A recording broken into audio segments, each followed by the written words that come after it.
Hello my YouTube family, ಬನ್ನಿ ಬಿಸಿ ಬಿಸಿ ಪಲಾವ್ ಮಾಡೋಣ. ನೋಡಿ ಎಷ್ಟು ಚೆನ್ನಾಗಿ ಬಂದಿದೆ ಪಲಾವು, ಎಷ್ಟು ಚೆನ್ನಾಗಿ ಹೋಗಿ ಆಡ್ತಿದೆ. ಟೇಸ್ಟ್ ಅಂತೂ ತುಂಬಾ ಸಖತ್ತಾಗಿತ್ತು. ಯಾರಿಗೆ ತಾನೇ ಇಷ್ಟ ಆಗಲ್ಲ ಅಡುಗೆ ಅಂತ ಅಂದರೆ. ಸೊ ಇವೆಲ್ಲ ತರಕಾರಿ ನಾನು ತೊಗೊಂಡಿದ್ದೀನಿ, ಎಲ್ಲ ಹೆಚ್ಕೊತಿದ್ದೀನಿ. ಫಸ್ಟಿಗೆ ನಾನು ಕ್ಯಾರೋಟ್ ಕಟ್ ಮಾಡ್ಕೊಂಡೆ, ಮತ್ತು ಆಲೂಗಡ್ಡೆ, ಈಗ ಸೌತೆಕಾಯಿ, ಈರುಳ್ಳಿ, ಟೊಮ್ಯಾಟೊ, ಹಸಿಮೆಣಸಿನ್ಕಾಯಿ, ಕೊತ್ತಂಬರಿ ಸೊಪ್ಪು ಚಿಕ್ಕದಾಗಿ ಕಟ್ ಮಾಡ್ಕೊಂಡಿದ್ದೀನಿ. ಹಾಗೆ ಶುಂಠಿ, ಬೀನ್ಸು ನೋಡಿ ಎಲ್ಲ ಈಗ ಹೆಚ್ಚಿಟ್ಕೊಂಡಿದ್ದೀನಿ. ಇದು ಮೊಸರು ಬಜ್ಜಿ ಮತ್ತು ಪಲಾವಿಗೆ ನಾನು ಎಲ್ಲ ಚಿಕ್ಕದಾಗಿ ಹೆಚ್ಚಿಟ್ಕೊಂಡಿದ್ದೀನಿ. ಅಡುಗೆ ಅಂತಂದ್ರೆ ಹಾಗೆ ಪ್ರೀತಿಯಿಂದ ಮಾಡಬೇಕು ಯಾವಾಗಲೂ. ಈಗ ನಾನು ಮಿಕ್ಸಿಗೆ ಈರುಳ್ಳಿ, ಟೊಮೆಟೊ, ಹಸಿಮೆಣಸಿನ್ಕಾಯಿ, ಸ್ವಲ್ಪ ಉಪ್ಪು, ಅರಿಶಿನ, ಮಸಾಲೆ ಎಲ್ಲ ಹಾಕಿದ್ದೀನಿ. ಈಗ ಅಕ್ಕಿನ ನಾನು 20 ನಿಮಿಷ ಮುಂಚೆನೇ ನೆನೆ ಇಟ್ಟಿದ್ದೆ. ಈಗ ಒಂದು ಕುಕ್ಕರಿಗೆ ನಾವು ಒಂದು ಸ್ವಲ್ಪ ತುಪ್ಪ, ಎಣ್ಣೆ, ಸಾಸಿವೆ, ಜೀರಿಗೆ,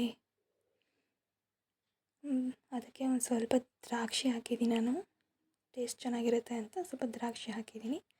ಮತ್ತು ಹಸಿಮೆಣಸಿನ್ಕಾಯಿ ಹಾಕಿ ಈರುಳ್ಳಿ, ಪಲಾವ್ ಎಲೆ ಆ್ಯಡ್ ಮಾಡ್ತಿದ್ದೀನಿ ಇವಾಗ. ನೆಕ್ಸ್ಟು ಮಸಾಲೆ, ಚಕ್ಕೆ, ಲವಂಗ ಎಲ್ಲ ಹಾಕಿ ಒಂದೊಳ್ಳೆ ಫ್ರೈ ಕೊಡಬೇಕು. ಈಗ ನಾನು ಟೊಮೆಟೊ ಆ್ಯಡ್ ಮಾಡ್ತಾಯಿದ್ದೀನಿ.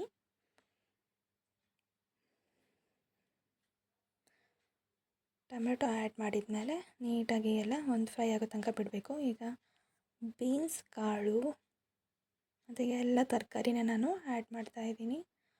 ಬೀನ್ಸ್,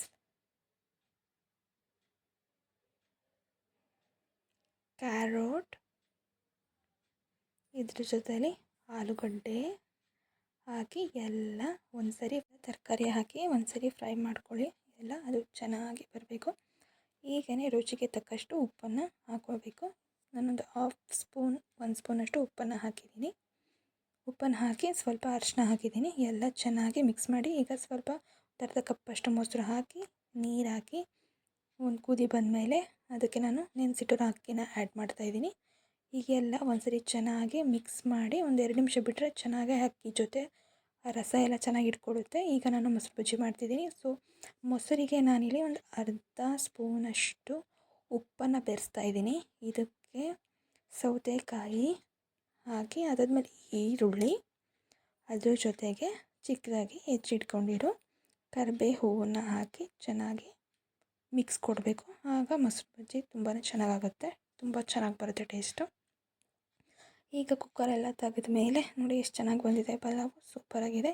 ಈ ವಿಡಿಯೋ ಇಷ್ಟ ಆಗಿದೆ ಲೈಕ್ ಮಾಡಿ, ಸಬ್ಸ್ಕ್ರೈಬ್ ಮಾಡಿ.